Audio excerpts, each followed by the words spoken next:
ጸበል ቦታ ሄዳችሁ ልትጠመቁ ብላችሁ መንፈስ ካልጮኸ ምን አድርጉን ያልኳችሁ? እቤት ሆነ ወይ ቢሮ ወይ ደግሞ ስራ ቦታ ወይ ደግሞ የሆነ ቦታ ላይ ሆነ ተደብቀ እኔ ተጠምቄ እስከመጣ ከኔ ተነጠለህ የምትቀመጥ ታስር በስላሴ ስም ከኔ እንዳትወጣ። ጸበል ቦታ ሄጄ ስጠመቅ ትታሰራለህ። ከኔ ወጥተህ እንዳትደበቅ የትም ቦታ እኔው ጋር አብረኸኝ ሂድና ጸበል ተጠመቅ፣ ትታሰራለህ። እሰግዳለሁ፣ አብረህ ትሰግዳለህ። ስግደቴ እሳት ይሆንብህ፣ ለኔ የክብር ይሁንልኝ አይደል? ቅዱስ ቁርባን እቀበላለሁ፣ ስቀበል አብረኝ ትቀበላለህ፣ ለኔ ህይወት ይሁንልኝ፣ ለአንተ ደግሞ እሳት ይሆንብህ እያላችሁ ነው መቀበል ያለባችሁ አይደል? እና ከሰራተኞቹ መካከል ዲያቆን አለ። ዲያቆን የነበረ ነው ትምህርቱን ጨርሶ ምናምን ጥሩ የትምህርት ደረጃ ስላለው ቢሮ ተቀጥሮ የሚሰራ ድሮ ዲያቆን የነበረ ሰው ነው። ቆይ አምጡ ጨምረና በግዕዝ አቡነ ዘበሰማያት እያለ ቀደስ በትምጻ መንግስት ከያለ አስጭሆ አስለፍልፎ በቃ ሰራተኞች ሁሉ አወቁ። ስራ አስኪያጁና ሴክሬታሪዋ አብሮ እንደሚማግጡ ግን ያጋለጠው ማን ሲያስለፈልፍም አይቶ ስለነበር ዲያቆኑ ጋሼ ቢሮ ይምጡና እናውራ አላቸው። ስራ አስኪያጁ ሼም ይዞት ወደ ማን ይመጣል? ወደ ታች ወዳሉ ሰራተኛ ወደ ዲያቆኑ። ለምን? መንፈሳዊ እንደሆነ ያውቃሉ። ምንም አይነት ነገር ሲፈጠር የሆነ የሚያናግሩት እሱ ነው። የእግዚአብሔር ሰው እንደሆነ ይታወቃል። ጥሩ ልጅ ነው። ዲያቆን መሆኑ ብቻ ሳይሆን መንፈሳዊ ሕይወቱ ጥሩ ነው። የእመቤታችን ስዕል በፍሬም እቤቱ አለ። ይሄው ስዕል ራሱ ሳይሆን ስዕሉ ቢሮ ላይ ሰቅሎታል። ሻማ ያበራል። ሚካኤል ከሆነ ገብርኤል ከሆነ ምናምን ያበራል። እና ማታ ከስራ ሲወጣ ጉባኤ ነው የሚሄደው። ብልግና ብልግና የሚባለው ምን መስላችሁ? የመጠጥ ሱስ። ኪዳነ ምሕረት አንቺ ምንድን ነው ያደረገችልሽ? እሺ እኔ 2016 እዚህ ጎሮ ኪዳነ ምሕረት ሰው ቤት ተቀጥሬ ነበር የምሰራው እና የ2016 የካቲት ስላሴ ነው ወድቄ ተሰብሬ ሐኪም ቤት ስሄድ በጀሱ መታሰር አለበት እግርሽ አሉኝ እና በጀሱ ታስሬ መንቀሳቀስ እችላለሁ ወይ ስላቸው ከአንድ ወር ከሁለት ወር በኋላ ነው ተፈተሽ የምትንቀሳቀሽው እዛ ውጭ አትችይም አሉኝ። ጎሮ ኪዳነ ምሕረት እዚህ የዓመቷ እስክትደርስ በጣም ጓጓ ስለነበረ እንዴት ብዬ ነው የሚሄደው? ኪዳነ ምሕረት ካለፈች በኋላ መጥቼ እታሰራለሁ ብዬ ዝም ብዬ ሄድኩኝ። ወንድሜ ከሐኪም ቤት ሳትታሰሪ ነው ታስረሽ እንደተሰበርሽ ሆኖ እንደተሰበርኩኝ ውልቅት ነውና በጀሱ ካልታሰረ ኪዳነ ምሕረት ንክሱ ከሚያልፈኝ በቃ ከነህመም ያቆየኝ ብለሽ ኧረ አንቺ ታምረኛ ሰው ነሽ። ወይ አምላክ እስራኤል። እሺ ከዛ ኪዳነ ምሕረት ስታልፍ መጥቼ እታሰራለሁ ምናምን ብዬ ከቤት ሄድኩኝ። ወንድሜ ነው አዝሎ ወደ ወረገን ወሰደኝ። ከዛ 2016 የካቲት 15 በዱላ መጣሁኝ እዚህ አልቀርም ብዬ። ከዛ ስመጣ ወንድሞቼ እንደዚህ ብለሽ ሄደሽ እንዴት ብለሽ ልትመጭ ነው ብለው ነበር። የመጣሁት በዱላ ነው። ከዚህ አድሬ የዓመቷ ነበረች። በነገተው በህልሜ ዱላ የጠፋኝ ማለት እዚህ ነው ያደርኩት። ከዛ ዱላ የጠፍቶኝ ስፈልግ አጥቸው የሆነች አሮጊት መልኩ ሴትዮ ዱላ አንስቼ ልጠቀም ስል ይሄ የኔ ዱላ ነው አለችኝ። የኔ ጠፍቶኝ ነው እማማ እባክሽ አንዴ ሽንት ቤት ተጠቅሜ ልመጣ ነው ስላት፣ አንቺ ወጣት አይደለሽ እንዲህ ዝም ብለሽ ተረሽ ስትለኝ፣ አይ እኔ እግሬን ስለተሰበርኩኝ አሞኝ ነው መንቀሳቀስ ስለማልችል ስላት እምቢ አለችኝ።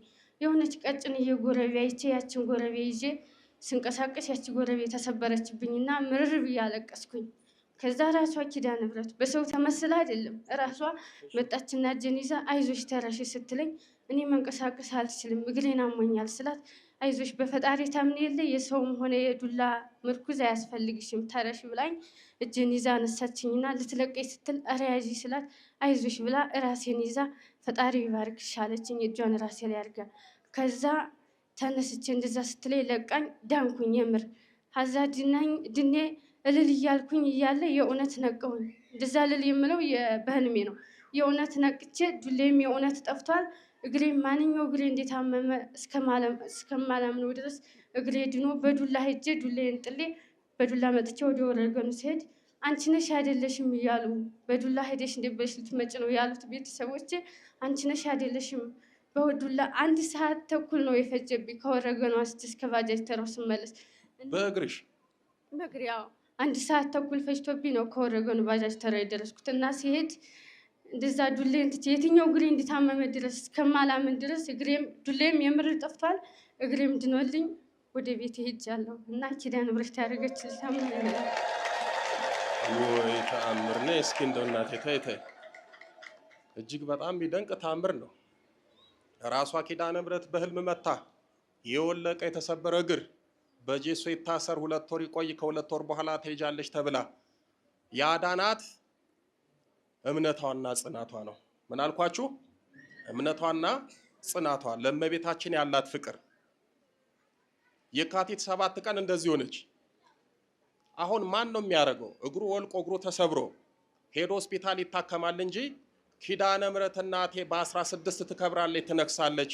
እንደወለኩኝ እንደተሰበርኩኝ ልቆይና ኪዳነ ምሕረትን አንግሼ ከዛ በኋላ አታከማለሁ የሚል ሰው የለም። ስለ እውነት ይሄ ነው እምነቷ ኪዳነ ምሕረት እንድትመለከታት እንድትዳብሳት ያደረጋት። ለእመቤታችን ያላት ፍቅርና ክብር እኔ እንደተሰበርኩ እስከ 16 ልቆይ ብላ ይሄንን ስታስብ እመቤታችን ቤቷ ድረስ መጣች፣ ዳበሰች፣ ፈወሰች። መሄድ ማትችለው ለ1 ሰዓት ተኩል በእግር እንድትሄድ አደረገች። ይሄ እንዲመሰክር ምልክቱ በጀሱ አልታሰርኩኝ ምንም ምልክቱን መብርሃን እስካሁን አስቀምጣልኛል። በጀሱ አልታሰርኩኝ ምንም አላልኩም። በጀስ ምልክቱን አይቼ ብቻ ነው የትኛው እግሬ እንደተሰበረ ያየሁት እንጂ የትኛው እግሬ እንደተሰበረ ራሱ አላማንኩም ነበር። የቱ እንደሆነ ጠፋሽ። ከዛ ግን ምልክት አስቀመጠች። ይሄን ምልክቱን ሳየው ይሄ እንደተሰበረ አማንኩኝ እንጂ ምልክቱን እስኪ ምልክቱን እንደው ነይ እስኪ እዚህ ላይ አድርጊ፣ እግርሽን እዚህ ላይ አድርጊ። ወይ ተአምረ ማርያም እመቤታችን ነው ምልክት አርገባታለች እና እግሯ ላይ ጉድ ነው እንደው በእውነት ምን እንላለን? ኪዳነ ምሕረት ታምረኛ ናት፣ ቅርብ ናት። ለአንቺ የደረሰች የተሰበረ እግርሽን እንደጠገነች በእውነት የተሰበረ ህይወታችሁን ትጠግንላችሁ። ለአንቺ የደረሰች ኪዳነ ምሕረት ለሁሉም ትድረስልን። ኪዳነ ምሕረትን እልል ብላችሁ አመስግኑላት።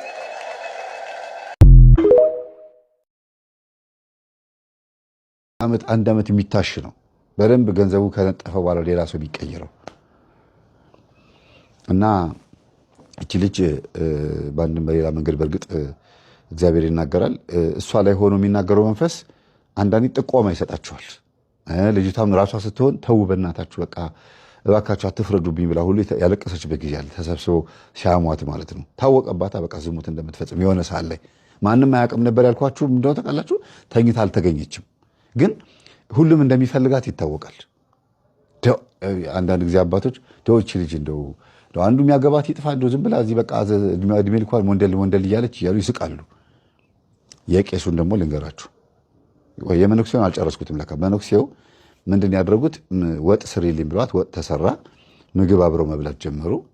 ከዛ አጎረሷት። ልክ ሲያጎርሷት ልብስ አልጉ ልቅልቅልቅልቅ ነው ያደረገችው። ከዛ ታው እንጂ ቀስ በላ አትቸኩል ይሉታል። ይታወቀኛል አለች። ግን ለምን እንደዛ እንደማደርገው አላውቅም አለች። ይታወቃታል። ልክ ሌባ ሲሰርቃቸው አንዳንዴ አፈዛ ደንዝ አድርጎባችሁ ማተብ መስቀላችሁን ሲወስድ ወርቅ መስቀላችሁን፣ ቀለበታችሁን፣ ሞባይላችሁን ስትሰጡት ታውቃላችሁ እኮ ለምን እንደምታደርጉት ነው የማታውቁት። እና እየበሉ ያንን ምስር ወጣቸውን አተርክካቸውን እየበሉ አለች። አትቸኩል፣ ተረጋጋ። ምንድን ነው ታዛዥ ከሆነ በቃ አንተ እያሉ ምግባቸውን በልተው ከጨረሱ በኋላ ረጋ ብለው ልብሳቸውን አውልቀው ጉዳያቸውን ፈጽመው በላልብሳት እያሉ ከዛ ልብሴን እለብሳለሁ አሉ አለች። ከዛ ደግሞ አባ ቻው ብያቸው ጉንጫቸውን ስሜ እንደ ፍቅረኛ ማለት ነው 6 ወር ሙሉ ከእሳቸው ጋር እንደዚህ ጉዳይ ፈጽሜያለሁ አለች። ከዛ በሚቀጥለው ቀን ልሄድ ስል እሳቸው ጋር አንተ በቃ ሂድ ስራህን ጨርሰሃል አሉ። እዛ ሌላ ሴት ተቀምጣለች እሳቸው ቤት። እኔን አንተ እያሉ ነው የሚያዋሩኛሉ። የሆነ ሰዓት ላይ ራሴ ሆኜ ነው ሄድኩት አለች። አባ ጠርተውኝ ነበረ ፈልገውኝ ነበረ ለምዶብኝ እግሬ እዛ ተገኛለች። ለምዶብኝ ለካ እግዚአብሔር ሊያሳየኝ ነው አለች። ሲሄድ አንተ ሂድ በቃ ስራህን ጨርሰሃል በቃ ሂድ አንተ አሉኛለች። እና አንተ እንደዚህ ነበር የሚያደርጉት ልጅቷን አየኋትና የሆነ ችግር አለ ማለት ነው ብላ ልጅቷ በቃ ከዛን ቀን ጀምሮ ምን ማድረግ ጀመረች? ዲያሪ መጻፍ ጀመረች። ግን ሲነገራትም የማትሰማ ነች። ደግሞ እሷም ራሱ ችግር አለባት። ችግር እንዳለባት እያወቀች የዝሙት መንፈስ እንዳለባት እያወቀች በአንድም በሌላ መንገድ ላይ ያለው የሚያንቀጨቅጫት መንፈስ ከባድ እንደሆነ እያወቀች ነይ ሲሏት የምትሄደው ነገር ራሷ ሆና የምትሄደው ነገር አላት። ይወሰውሳታል። በእርግጥ መንፈሱ ነው። በእርግጥ ደግሞ ራሷም ደግሞ ሆና ብቻ መለየት ይከብዳል። እኔ ራሴ የምገኝበት ጊዜ አላለች። ለምንድን ነው የመጣሽው? ምን ሆነሽ ነው የመጣሽው? ምን ታደርጊያለሽ? አይ ሌላ መሄጃ አለሽ? በቃ ባለው ነገር መጠቀም ነው። እነሱ ይሄን ሲያደርጉት ካልፈሩ ካላፈሩ ስሜትሽን እዚህ አብርጂ በቃ ማም ይለኛል አለች። በቃ እሺ ብዬ ገበት ብዬ ደስ ብሎኝ የማደርግበት ጊዜ ሁሉ አለች። በማግስቱ ጸበል እገባለሁ፣ እጠመቃለሁ። እሪ ብሎ ይጮሃል። ማነህ ከማን የመጣኸው ምንድን ነው ምን አድርግ ተብለህ ነው ይላል። የሚስጥር መተት ማለት ነው። ምክንያቱም እዛው ነው እና እኚህ መነኩሴ እንደዚህ አድርገዋል። ሌላ ከዛ ደግሞ አዲስ የገባ ካህን ነበር አሉ። እዛ ደብር የተቀጠረ ከሌላ ከገጠር መጥቶ ግን ሻል ያለ አዲስ አበባ ጥግ ላይ መግባቱ ለሱ ጥሩ ነው። በቃ ከዛ ወደ መሀል ከተማ ለመግባት ትንሽ ሳንቲም መሰብሰቢያ ነው እና ኃይለኛ ደብተራ ነው አሉ። አንተ ብዬ የማወራው ስለማፍርበት ነው። ካህን አንተ ባይባልም እኔ ይሄንን ሰውዬ ካህን አልለው እና የሚገርም ነው። እነ መምህር ግርማ እነ ቀሲስ ሄኖክ ወይም ሌሎች አባቶች የያዙትን መንፈስ በጸበል የተያዘውን የታሰረው መንፈስ እሱ ይጠራውና እሺ እንዴት ነህ ይለዋል። ደህና ነኝ እግዚአብሔር ይመስገን እንድል ነው የምትፈልገው ይለዋል መንፈሱ መልሶ። እነዛ እነ ግርማ የምትላቸው የሚሰሩት በምንድን ነው እስቲ ንገረኝ ይለዋል ይልና ስቆ ዝም ይላል። እንደነሱ መሆን ፈለግ ይለዋል። እንግዲህ እኛ ላይ ያለው መንፈስ ይጠይቀናል አለች ደብተራው ነው። እንዴት ነው የሚያደርጉት? ስሯ ቅጠሏ ምን ትመስላለች? ከየት ነው ቅጠሏን የሚያመጧት? ያቺ መቁጠሪያ ላይ ያለችዋን ቅጠል ኦሆ ኤልሻዳይ አዶናይ ብሎ ይቀጠቅጠናል። እኛ ሌላ የምናውቀው ነገር የለም ይላል። እሱን ተወው። እዛ አንተ አሁን በምንድን ነው የተያዝከው? በየትኛው እጽ ነው የተያዝከው ይለዋል። በቃ መንፈሱ ስቆበት ነው ካጠገቡ ተነስቶ የሚሄደው። ና ብያለሁ፣ ና ነግሬሃለሁ ይለዋል። በእግዚአብሔር ስም አይለውም፣ በስላሴ ስም ና አይለውም። ለምን አይልማ? እንዴት ይለዋል? ንቅሳት ነው። በዚህ ጋርና እዚህ ጋር መስቀል ምልክት አለበት። ይሄ እጁ እንዳለ ንቅሳት ነው እንዴ ብብቱ። በቃ ምንም ንቅሳት የሌለበት ቦታ የለም አለች። ያው ገላውን አካሉን ስለምታቆይ እና አሁን እቺ ልጅ ከኔ ጋር እዚህ እንትን ሞቅታ ቢሰማት አንተ በአይምሮ ትከስተዋለህ እንዴ አለው። አይ አታውቅም ግን ታውቃለች አለው። እነግራታለሁ አለው። እንዳትነግራት ትፈልጋለህ እንዴ? ችግር የለውም ሰጣለሁ። መንፈሱ እኮ ነው አይገርማችሁም? በቃ ችግር የለውም። እንዲህ የሚያደርጉ አባቶች እንዳሉ እየሰማን ነው። በየቦታው ላይ ሰውሯታል እየተባለ መንፈሱ ከሏታል እየተባለ ልጅቷን በድን አድርጎ እህቶች ችግራችሁን ይዛችኋል ጸበል ቦታ የምትሄዱት ችግራችሁን እሰሩት። የዝሙት ችግር ነው፣ ሰብሰብ በሉ፣ ራሳችሁን አታጋልጡ። እኔ ላይ ያለው መንፈስ ችግር ሊፈጥር ይችላል ብላችሁ ያዙት። መንፈሳችሁን እሰሩት። ታሰር ነው የሚባለው። በቃ እኔ ላይ ያለ መንፈስ ታሰር፣ በስላሴ ስም በድንግል ማርያም ስም ታሰር፣ በቅዱስ ሚካኤል በቅዱስ ገብርኤል ስም ታሰር፣ በመድኃኔዓለም ስም ታሰር፣ በኢየሱስ ክርስቶስ ስም ታሰር ካላችሁት የትም አይሄድም። ይከማች ከፈለገ ታስሮ የታሰረ ምንም ነገር ማድረግ አይችልም። ያልታሰረው ነው የሚጎዳችሁ። እና ሁሉን መንፈስ ማሰር ልመዱ።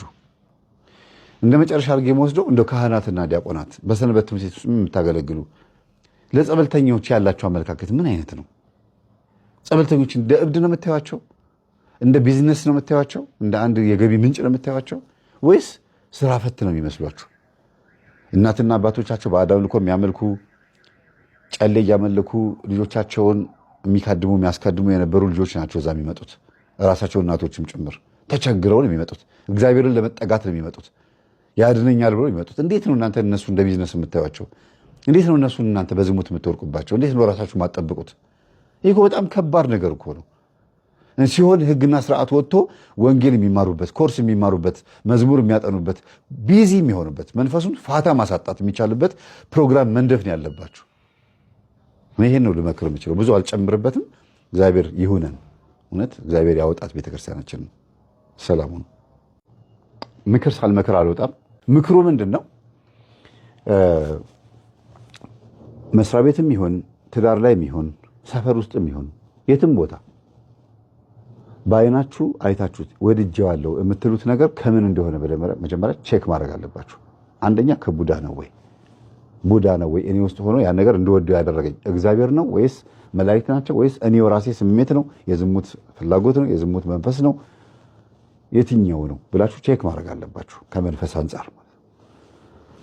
ሁለተኛ ነገር ደግሞ በእኔ ላይ ማን ምን ሊያደርግ ይችላል? መተት እኔ ምን አድርጌው ሳይሆን እናንተ ምንም ባታረጉትም ለጥቅሙ ብሎ ሊያደርግባችሁ ይችላል።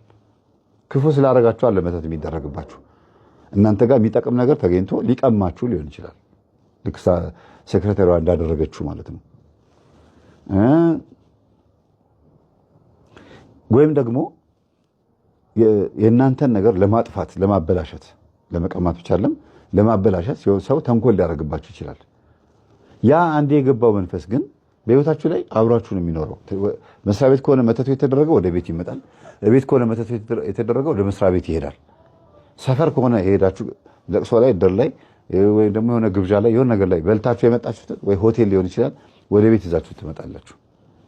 ከዚህ በፊት ሳስተምር ሰምታችሁ ከሆነ ሴተኛ አዳሪ ጋር የሚልከሰከስ የነበረ የቤት አባወራ የዝሙት መንፈስ፣ HIV፣ የቡዳ መንፈስ፣ የተለያዩ አይነት ነገሮችን ይዞ መጥቶ ሚስቱ ላይ ነው የሚያቀብላት። ለልጆቹ ነው ጦስ የሚሆነው። በሽታ ብቻ አይደለም ወይ መንፈስ ብቻ አይደለም የሚያወርሰው። ትዳር መለያየት አለ፣ በሐሳብ አለመግባባት አለ፣ በሐሳብ ተግባብተው ንብረታቸው ማጣት አለ። ያ ማለት እንሽጠው፣ እሺ እንደዚህ እናድርገው፣ እሺ ይሄ እንደዚህ፣ እሺ ትልና ነገሩ ብሽሽት ይላል። ፈቃደኛ በመሆን ለምን ያን እሺ እንድትል ደግሞ መተት ሊደረግም ይችላል። ያረግባትም ልታረግበትም ትችላለች። ፈቃደኛ እንዲሆኑ የሐሳቤ ደጋፊ አድርጋት ወይም የሐሳቤ ደጋፊ አድርገው ብለው ያደርጓሉ። የምታዋርዷቸው ሰዎች፣ የምትሰድቧቸው ሰዎች፣ የምትንቋቸው ሰዎች እናንተ ላይ ምን ሊያደርጉ እንደሚችሉ መገመት አለባችሁ። የሆነ ነገር ልታረግብኝ ትችላለች ወይም ሊያረግብኝ ይችላል ብላችሁ መጠንቀቅ አለባችሁ። በአፊ ጠፉ በለፈለፉ ነዋ። ምላሳችሁን አልሰበሰባችሁማ። ወይም ደግሞ በአንድም በሌላ መንገድ ሳታውቁት ሰው አስቀይማችሁ ሊሆን ይችላል። ለበጎ ነገር ያደረጋችሁት ወደ መጥፎ ተቀይሮ ሊሆን ይችላል። እና እኚህ ሰውዬ አገር ሰላም ብለው ስራ አስኪያጅ ናቸው። ሚስት መጣ ብለው አገቡ። ሲያገቡ ደግሞ ግቢያቸው ውስጥ የሚገራርሙ ቤቶችን ሰርተው የገዛ ሚስታቸውን የዛ ነገር ተቋዳሽ አደረጓት። ለምን ቤት ሰሩ አይደለም፣ ለምን አገቡ አይደለም። ግን መጀመሪያ የገባው ሰይጣን፣ የመስተፋቅሩ ሰይጣን ወይም የቡዳ የዝሙቱ መንፈስ ይሄን ሰውዬ እኮ ባገባው ሀብቱን ወርሳለሁ፣ ስራ አስኪያጅ ነው፣ በደንብ ደልቀቅ ብዬ እኖራለሁ ብላ ያሰበችበት የጥቅም ጎልዲገርነት ማለት ነው። ጎልዲገርነት ተከትሏት ቤት ድረስ መጥቶ ግን ዘማዊን ያረጋት፣ ሌዝቢያን ያረጋት፣ አላዋጣትም፣ አልጠቀማትም፣ አዋረዳት። የመስሪያ ቤት ሰው በሙሉ እንዲሰማን ያደረገው እና አንዴ ያፈሳችሁት መንፈስ ለብዙ ችግር ነው የሚዳርጋችሁ። አሁን ለምሳሌ አመቺሳ በማስታቀፍ የሚገባው መንፈስ በተለይ በኦሮሚያ ክልል ሊሆን ይችላል፣ ግን ሁሉም ቦታ አለ አመቺሳ። በአማራ ክልል ላይ ወይም ወደ ሰሜኑ አካባቢ ላይ ስትሄዱ ደግሞ አመቺሳ ራሄሎ ነች። ልክ ሴት ልጅ ስትወልድ ብልቷ አካባቢ ጋር ጥቁር ዶሮ መታ ራሄሎ የምትባል ዶሮ ይታረዳል። ዶሮ ራሄሎ ተብላ ስም የወጣላት ዶሮ አለች ግቢ ውስጥ የምትረባ። የእሷን እንቁላል ይበላሉ፣ እሷን ያርዳሉ ምናምን እንደዚህ። ይሄ አመቺሳ ይባላል። ወደ ሌላው ክልል ላይ ስትሄዱ እና ማስታቀፍ ነው። ህፃን ልጅ ሲወለድ ገና ሳይገረዝ በፊት ወይም ገና ክርስትና ሳይነሳ በፊት ያስታቅፋሉ። ተገርዞም ሊሆን ይችላል። ዞሮ ዞሮ ግን ያንን ያስታቅፋሉ። ከዛስ ያንተ ነው ተብሎ ልጁ ለመንፈሱ ይሰጠዋል። አሳድገው፣ የእናት አባት ከራማነህ፣ ቢዝነስም ስራም ሁሉ ነገር ትዳርም ሁሉ ሰጣው ተብሎ ለመንፈሱ ነው የሚሰጠው። አመቺሳ ደግሞ እሺ ይላል መንፈሱ። ተሰጥተኸኛል፣ የኔ ነህ፣ አስራቴ ነህ፣ በኩራቴ ነህ ይለዋል። ስታድጉ፣ ስትበሉ፣ ስትጠጡ፣ የምትገዙት ልብስ ሁሉ ነገር የማምርጫ ነው፣ የእናንተ አይደለም። ፈልጋችሁ ታደርጉታላችሁ፣ ግን ይበላሻል። ሳትፈልጉት የሄዳችሁበት ቦታ ያም የእናንተ አይደለም። አገኘው ስትሉ ታጣላችሁ። ለምን ለማን እንደተሰጣችሁ ባለማወቅ ምክንያት ቤተክርስቲያኑ ስትመጡ፣ ጠንቋይ ጋርም ስትሄዱ፣ ወይም ደግሞ እዛ መስዋዕት የሚቀርብበት ቦታ ስትሄዱ የተደበላለቀ ህይወት ይኖራችኋል። ማተብ አስራችኋል፣ ግን የእግዚአብሔር አይደላችሁም። ቤተክርስቲያን ግቢ ውስጥ ነን፣ ሰንበት ተማሪ ሆነን እናገለግላለን፣ ዲያቆን ሆነን ወይም ደግሞ የተለያየ አይነት ሰባኪ ሆነ ያገለግላል፣ ግን ፍሬ የለም። ለምን ሲባል ውስጥ ተዋርሷል። ደብተራው ደግሞ ሌላ አመቺሳው ደግሞ ተዋርሶ ነው ካደጉ በኋላ አብነት ትምህርት ቤት፣ በቆሎ ትምህርት ቤት ለእውቀት፣ ለግርማ ሞገስ፣ ለትምህርት፣ ለአስማት፣ ለድግምት ተብሎ ወይም ደግሞ ለቢዝነስ ተብሎ ና ሀቤ ተብሎ መንፈሱን ይዋረሱታል። ያ በዚህ መልክ የገባው መንፈስ ደግሞ ትዳር የሚያዝ ገንዘብ የሚያገኝ ምን የሚያገኝ ቤተክርስቲያንን የሚያሰድብ ስራ እየሰራ ያድጋል። ያዳቆነ ሰይጣን ሳያቀስ ሳይቀርም የተባለው ለዚህ ነው። የደቆነው ውዳሴ ማርያም ለመሸምደድ አብሾ ወስዶ ነው። አብሾ ውስጥ ደግሞ መንፈስ አለ ተደግሞ ነው። ስለዚህ የደቆነው ጥሩ ባልሆነ መንገድ ስለሆነ በዛው መንፈስ ይቀስሳል፣ በዛው መንፈስ ይጠብሳል፣ በዛው መንፈስ አገር ያጠፋል። ከዛ ጥበብ ነው ይሄ እኮ የአባቶቻችን ነው እየተባለ ይወራል። ራሱ ቆሞስ ነኝ ብሎ የሚያስብ እስቲዋቸው እኚህን አባት ስለ ተዋናይ ምን እኛ አባታው ከአንድ ቪዲዮአቸው በስተቀር የሚያስተምሩት ትምህርት በጣም የሚገርም ነው። ደስ የሚል ትምህርት ነው። እኔ እከታተላቸው ነበር። አንድ ቪዲዮ ሳይ ወይ አባቴ እንደዚህ አይነት አስተሳሰብ ያለው ሰው እንዴ አልኳቸው። ተዋናይ የሚባል የዛሬ 300 ዓመት የነበረ ደብተራ ስርማሽ ቅጠል በጣሽ በሰማይ በደመና የሚበር የሚባል የሚወራለት ከጎጃም የተገኘ ብለው ይተርካሉ። ቪዲዮን ኦዲዮን ስትሰሙ ትደነግጣላችሁ። የሚያወሩበት መንገድ ማለት ነው። እና እኛ አባት ቆሞስ ናቸው። እንግዲህ ቆባቸው የቆሞስነት ምልክት ነው። የቆሞስነት ምልክት ነው። ይቅርታ ስልክ ስለጮህብኝ። ቆሞስ ናቸው። በዚህ ዕውቀት ደረጃ በዚህ ለጵጵስና አንድ ማዕረግ የቀረው ማለት ነው አይደል እንዴ? አንድ ስቴፕ የቀረው ማለት ነው። በዚህ ደረጃ ላይ ሆኖ እንግዲህ ያዳቆነ ሰይጣን ሳያቀስ ሳይቀርም ያልኩት ለምንድን ነው? ይሄንን ሐሳብ የሚደግፉ ከሆኑ የድብትርናው መንገድ እንደ ጥበብና እንደ ዕውቀት ወስደውት ስርማሽ ቅጠል በጣሾች የሚሰሩትን ጉድ ቤተክርስቲያንን ለውርደት የዳረጋት ዛሬ ላይ መዋቅሯ እስኪነቀነቅ ድረስ ለችግር የዳረጋትን ነገር አባ እኚህ በጣም መልካም የሆኑ አባት በዚህ ልክ ከደገፉት ወይ ሞክረውታል ወይ ደግሞ በስማ በለው ዝም ብሎ ይደግፉታል። ጥበብ ነው ስለሚባል ብቻ እንጂ እንዴት እንደዚህ አይነት ዕውቀት ያላችሁ አባት እንደዚህ አይነት ትልቅ ደረጃ ላይ ያሉ አባት ይሄን ሐሳብ ይደግፋሉ ብላችሁ ታስባላችሁ? እና በጣም ብዙ ቤተክርስቲያናችን ለውርደት የተዳረገችው በዚህ አመለካከት ነው። ህዝቡ ደግሞ የዚህ ነገር ተቋዳሽ የሆነው አባ ጸልዩልኝ ብሎ ሲመጣ ቆይ አንድ ያለች የሆነች ማሳያለች ይሄን ያክል ትከፍላለህ አንድ አለ አባት አሉ እዛው ስጄ እኛ የሚባሉት አባት ማናቸው? ደብተራ። አሁንም ሲሄዱ ደብተራ። ባለቤቴ ስንፈተ ወሲብ ችግር አለበት የድብትርና ስራ። ጸልዩልኝ ሲባሉ የድብትርና ስራ። የእግዚአብሔር መንገድ የሚያሳይ አባት የለም። ያቺን ጥበብ የምትባለው መንገድ ነው የሚያሳዩት። ለምን እንዴ? ግርማ ሞገሱም የልጄ አልጋ ላይ ሽንት ይሸናል እንቁላል ልጅ ለማፍረጥ አመድ መነስነስ እንዲህ ማድረግ ይሄንን ስር ያኝከው ይሄ እንደዚህ አድርገው መስተፋቀር እንደዚህ አድርገው ህዝቡን አስማተኛ አድርገውት ቁጭ አሉ። ጥበብ ተብሎ ጠቦ ቀረ፣ ጠባብ ሆኖ ቀረ ህዝቡ። እና በጣም ማከብራቸው በጣም በሚያስተላልፉት መልእክት በጣም ደስ የሚል የሆነ መልእክት የሚያስተላልፉ አባት ይሄንን ነገር ሲናገሩ ስሰማ አይ ያዳቆነ ሰይጣን ለካ ሳያቀስ አይቀርም እንደገና ሳያጠጵስ ቆሞ ሳያረግ አይቀርም ብዬ እንዳስብ ሆንኩኝ። ሊሆኑም ላይሆኑም ይችላሉ እኛ አባት። ለምን ጥሩ መጥፎ ነገር መናገርም የለብኝም። ጥሩ ጥሩ ነገር የሚያስተላልፉ ስለነበሩ ማለት ነው። ጥሩ ነው እንደዚህ መነኮሳት አባቶች ካህናት ቲክቶክ ላይ ትልቅ ተጽዕኖ ሲፈጥሩ ሲያስተምሩ ብዙ ቪው ሰው ሲያያቸው ደስ ይላል። ግን በመሃል ደግሞ ሹልክ ብላ ዘብረቅ ስትመጣ ዝብርቅ የሚለው መንፈስ ይመጣል። የመምህር ግርማ መጽሐፍ ላይ አይታችኋል። ዝብርቅ የሚለው መንፈስ ምን እንደሆነ ቁጥር 1 መጽሐፋቸው ላይ ስለ ዝብርቅ መንፈስ ጽፈዋል። ዝብርቅ መንፈስ ማለት ደህና ትዳር እየሄደ ወይ ደህና ስልጣን ህይወት ክርስትና ህይወት እየሄደ መሃል ላይ በአመለካከት ችግር በችግር በገንዘብ ችግር ምክንያት ዘብረቅ ማድረግ ይኸው ማቀላቀል ማለት ነው። እና በዚህ ልክ ቤተክርስቲያናችን ችግር ውስጥ ነች ያለችው። ህዝቡም የት ሄዶ መፍትሄ ማግኘት እንዳለበት ግራ ገብቶት ተተረማምሷል።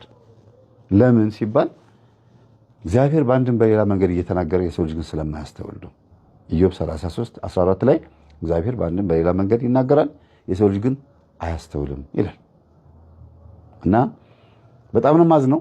በጣም የቤተክርስቲያን አባቶች እንዲህ ያለ የወረደ መጽሐፍ እያነበቡ ቤተክርስቲያንን የማይመጥን መጽሐፍ እያነበቡ አብሾውንም አፍልሆውንም ቅመው ውጠው ጠጥተው ጨልጠው መንፈሱንም ናገባ ብለው አስገብተው ህዝቡን አስወጡት።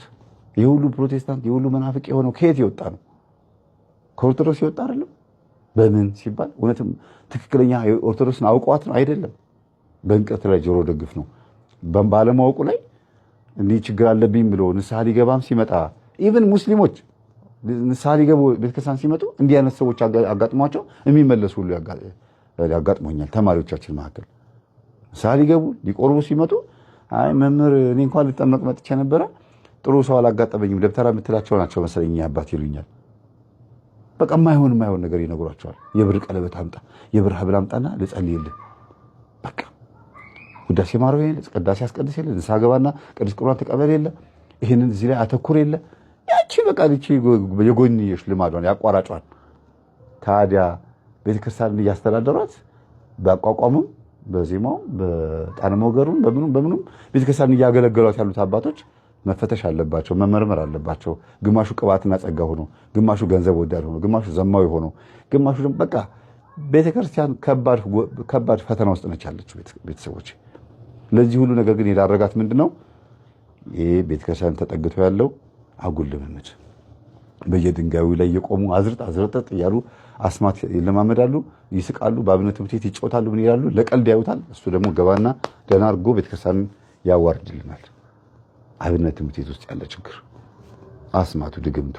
የጥንቆላው እኮ አንደኛውን እኮ ወጥቶ እኔ ጠንቋይ ነኝ ብሎ እየጠነቆለ ነው። ይሄ ግን በጥምጣም ስም፣ በመስቀል ስም፣ በአገልጋይ ስም፣ በመርጌታ ስም፣ በደብተራ ስም ነው። ኢቭን ደብተራ የሚለው ስም ራሱ የቤተክርስቲያን እኮ ነበረ። ራሳቸው ናቸው ስሙን ያዋረዱት፣ ራሳቸው ናቸው ቤተክርስቲያን ያዋረዷት። ይሄ ገጠመኝ ለዚህ እንዲቀርብ ምክንያት የሆነው ይሄ ትምህርት ለምንድን ነው? ደብተራ መሀል ላይ ስለገባበት እኮ ነው። እና እግዚአብሔር ይማረን፣ ቤተክርስቲያንንም ይጠብቅልን፣ መዋቅሯን ይጠብቅልን። ቤተክርስቲያን ያዋረዱ ሰዎች ልቦና ይስጣቸው፣ ያዋረዳትን አጋንንት ደግሞ ያዝልን፣ ይሰርልን፣ ሲኦል ይሸኝልን። ከሰው ጋር ችግር የለብንም። አባቶችንም ልቦና ይስጥልን። ስለማያውቁት ነገር እየዘባረቁ ይሄንን ትምህርት እየተሳደቡ እነ ተዋናይን ይደግፋሉ፣ በረከታቸው ይደርብን እያሉ። የሚገርም ሊቅ ነው ይላሉ። ቅኔን የጀመረው ማን ነው? ተዋናይ ነው አሉ አይደል? እና ቅዱስ ተዋናይ ብለው ገድል አለመጻፋቸውም ተመስገን፣ ቅኔን የጀመረው። ስለዚህ ቅኔ ለመዝረፍ በአብነት ትምህርት ቤት ውስጥ ቆሎ ተማሪዎች ወይም አብነት ተማሪዎች ምን እያደረጉ እንደሆነ ታውቃላችሁ? ቅኔ ለመዝረፍ በዛ ሁሉ ቆሎ ተማሪ ፊት፣ በዛ ሁሉ የአብነት ተማሪ ፊት ቆመው ቅኔ መዝረፍ ስለሚያጓጓቸው አብሾን የሚዋረሱት አፍልሆን እጹን አፄ ፋሪሱ ማለት ነው ይዋረሱትና አንደኛ ድፍረት እንዲያገኙ፣ ሁለተኛ ነገር ደግሞ እንዳይሳሳቱ፣ ከዛ ደግሞ እንዲሸመድዱ፣ እንዲሁ አይምሯቸው ቅኔ እንዲያፈልቅ። እንዴ እኔ ያስታውሳለሁ የዛሬ 2 ዓመት ናና ጉድ ብለውኝ እዚህ ወደ ሰላሌ ማለት የክርስቲያን ኦሮሞ ማለት ነው አይደል? ሰላሌ የሚባሉት ወደዛ አካባቢ ናና ጉድ ብለውኝ ሄድኩኝ እና ምንድን ነው ይገርማል። ዲያቆን ነው፣ ድቁና ተቀብሏል። ግን ቅኔ መዝረፍ ፈልጎ አንድ የነሱ አብሯቸው ይኖር የነበረ መርጌታ ሞቷል እና መቃብሩ ላይ ሄዶ ዱቢፍቱ አኬራ ዱቢፍቱ አድርጎ ሙታን ሳቢ አስጠርቶ ምናምን መቃብሩ ላይ ሄዶ ሊዋረስ የፈለገው ለምን? በቅኔ ዘረፋ ጎበዝ ነው። የቅኔ ዘራፊ ቤተሰቦች ናቸው። ምናልባት የተዋናይ ዘርም ሊሆን ይችላል አይታወቅም። እና በጣም ጎበዝ ዲያቆን ነው። የሞት ማን ነው? መርጌታን የሞተው እና የእሱን እውቀት ልስጥህ ብሎት አንድ ሌላ መርጌታ ላዋርስህ ብሎት እሱን በሚዋረስበት በዛው ሳምንት ለእህቱ ነግሯት እህቱ ነች የጠራችኝ እኔን ይሄንን እንዳስጠልላት አይደረግም ብዬ ልነግረው። ከዛ ሄድኩኝ። በጣም ወደዚህ ወደ ሸኖ አካባቢ ላይ ነው። ከዛ ዲያቆኑን አገኘሁትና ምን ልታረግ ነው ዛሬ ማታ አልኩት። እንዴ ማን ነገርህ አለኝ።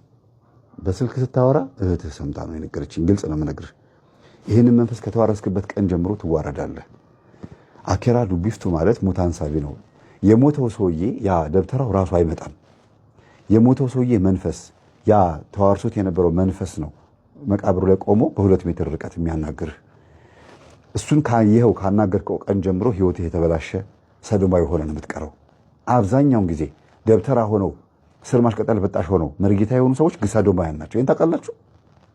አብዛኛው ቦታ ላይ ስርማሽ ቅጠል በጣሽ ሆነው ሁሉም ማለት ባይቻልም ንቅሳት ያለባቸው ደብተራዎች ከሆኑ ስርማሽ ቅጠል በጣሽ ከሆኑ ሰዶማዊ ናቸው። ችግር አለባቸው። ለምን? ያዛቸዋል መንፈሱ እንደዛ እንዲያረጉ።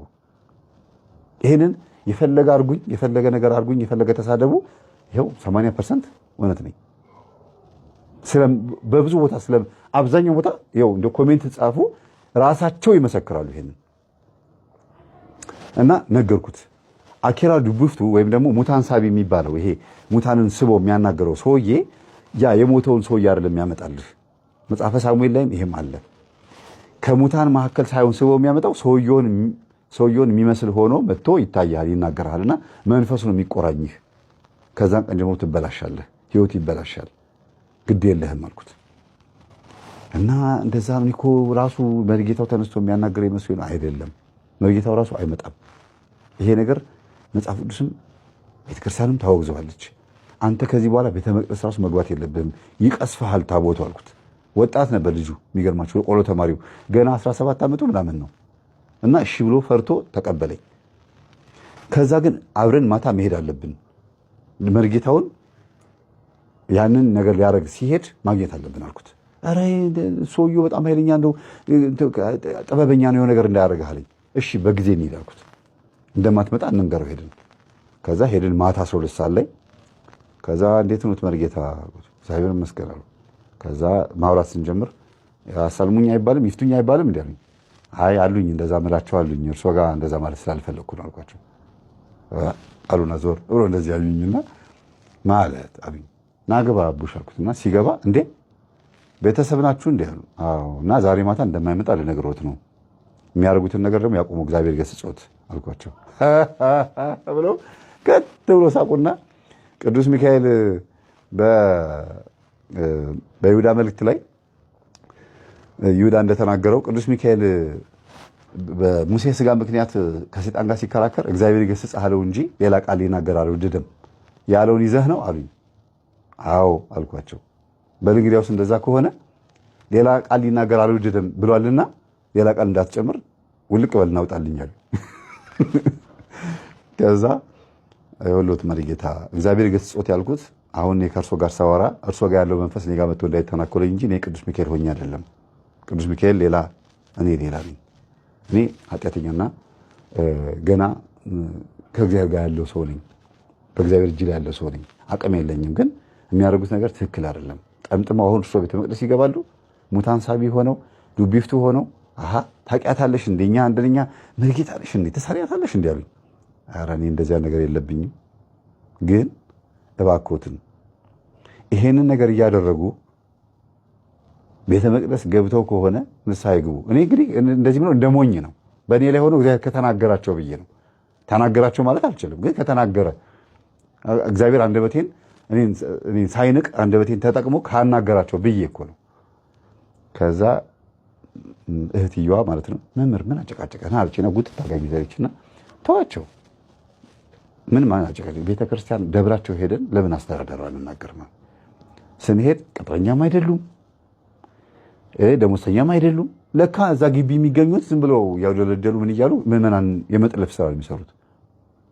ዘበኞቹ ለምን ይሄን አይቃወሙም አልኩኝ። በቃ ተናደርኩኝ። ታውቃላችሁ ዘበኞቹ ይሄን ለምን አይቃወሙም? ቅጥረኛ ያልሆነ ቄስ ቤተክርስቲያን ግቢ ውስጥ ምን ያደርጋል? ለምንስ አንድ ቀን ሁለት ቀን ተገኘ? ለምን ሁልጊዜ ይገኛል? ደጅ እየጠና ነው ተብሎ ሳጥና አዝዋሪ ነው ተብሎ የሚያገለግል ይኖራል። ሰሞንኛ ችግር የለውም እሱ አንድ ቀን ይቀጠራል ብሎ አስቦ በእግሩ እየመጣ ሲያስቸግራቸው በእጁ አልመጣ ብሏቸው ማለት ነው። ይሄ ግን ቅጥረኛ አይደለም።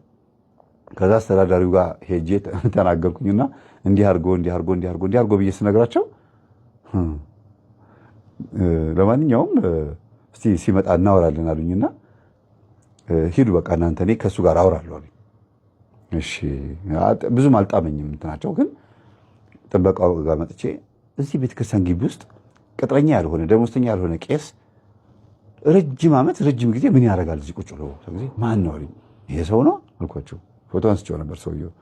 ይሄ ሰው ነው አልኳቸው። እሱማ እኮ እንደ በስንቱ ዲያቆን እዚህ ያለው የምታየው መርጌታው ሁሉ በሙሉ እሱ ጋር እኮ ነው የሚያሰሩት። ማን ሂድ ይበለው እንዴ? ደሞስ ለምን ይሄዳል እንዴ? ስንት ስራ እየሰራ አለኝና ቁጭ እስማ ሁሉ መንፈስ ቅዱስ አልኩኝና ፊት ለፊቱ አማትቤ ይቅር በለኝ ወንድሜ ይቅር በለኝ። በሰላም ብትሄድ ይሻላል አለኝ።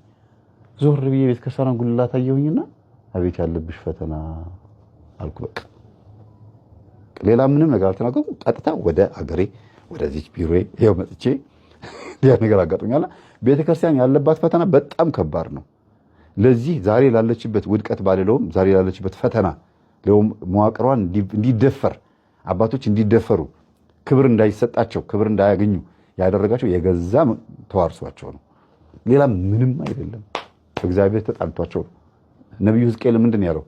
እግዚአብሔር ነብዩ ትንቢተ ሕዝቅኤል ምናልባት ምዕራፍ 8 ወይ ከምዕራፍ 3 እስከ ምዕራፍ 8 አንብቡት። እና አለኝ እግዚአብሔር ይላል ሕዝቅኤል በራእይ ወሰደኝና እግዚአብሔር ወደ ቤተ መቅደሱ እንግዲህ ወደሚመለክበት ማለት ነው እግዚአብሔር ወደሚመለክበት ወሰደኝና ካህናቶችና ሽማግሌዎች የሚሰሩትን ታያለህን? እያቸው የሚሰሩትን ላሳይህ፣ ግንቡን አፍርሰውና ነድለውና ግባ አለኝ አለ። በቤተ መቅደሱ በጀርባ በኩል ነው የወሰደኝ አለ። እንደ መንፈስ እግዚአብሔር እንደዚህ አድርጎ ወሰደኝና ወደ ግንቡ መጣሁኝ። ግንቡን ስነድለው ወይም ሳፈርሰው ማለት ነው። መነደል ማለት ማፍረስ ነው። ሳፈርሰው ስገባ የእግዚአብሔር ካህናት ለበዓል ለሚባለው ጣዖት ዕጣን እያጠኑ አየኋቸው ይላል። በቤተ መቅደሱ በጓሮ በኩል ይላል፣ በጀርባ በኩል ዕጣን እያጠኑ ወይም ደግሞ ለበዓል መስዋዕት እያቀረቡ አየኋቸው። እግዚአብሔር የማይፈቅደውን ነገር በቤተ መቅደስ ጓሮ እያደረጉ። ይሄ ማለት በአሁኑ ሰዓት በቤተ ክርስቲያን ጀርባ በየመቃብር ቤቱ ቤት ሰርተው ሙታንን እየሳቡ ሰዎችን የሚያዋርሱ ችግር የሚፈጥሩ ደብተራዎችን ጭምር ማለት ነው ዛሬ አዲስ ኪዳን ላይ። ምክንያቱም ትንቢተ ሕዝቅኤል ነው የሚለው። ትንቢተ ሕዝቅኤል ከሆነ ለዛ ዘመኑ ካህናት አሁን ለሚመጣው ለአዲስ ኪዳኑ ካህናትም ጭምር ነው የሚናገረው። አሁን ይህን ስናገር ምን ይለፈልፋል ዝም ብሎ እንደዚህ ሊሉ ይችላሉ። እነሱ በተዋረሱት መንፈስ እኛ ላይ ንቀት ያሳያሉ። ማይክሮፎን ጨብጠው ብዙ ሊያወሩ ይችላሉ። እኛም እንችላለን እኮ እኛም ማስጮህ እንችላለን እያሉ እንደሚቀባጥሩት የማህበር ቅዱሳን መምህራን ብዙ ሊያወሩ ይችላሉ። ግን ህዝቡ በእነሱ እጅ እንደጠፋ ግን አያውቁም። በመርጌቶችና በደብተራዎች እጅ እንደጠፋ አያውቁም። እና ቤተክርስቲያን ሆይ በረሳሽ ቀኝ ትርሳኝ የሚለውን በልባችን ይዘን ባላስታውስሽ ምላሴ ከተናገ የተጣበቅ ነው አይደል? በልባችን ይዘን እንደዛ ነው እንግዲህ። እስመ ቅንዓተ ቤተ ከበላኒ እንደሚለው ንጉሥ ዳዊት እንደተናገረው ግዙን ትክክል አድርጌ ባልናገረውም እግዚአብሔር አምላክ ልቦና ይስጠን ሁላችንም። እግዚአብሔር አምላክ ይማረን፣ ቤተክርስቲያን የሚጠብቅልን ብዬ ገጠመኝን እጨርሳለሁ። ሰላም።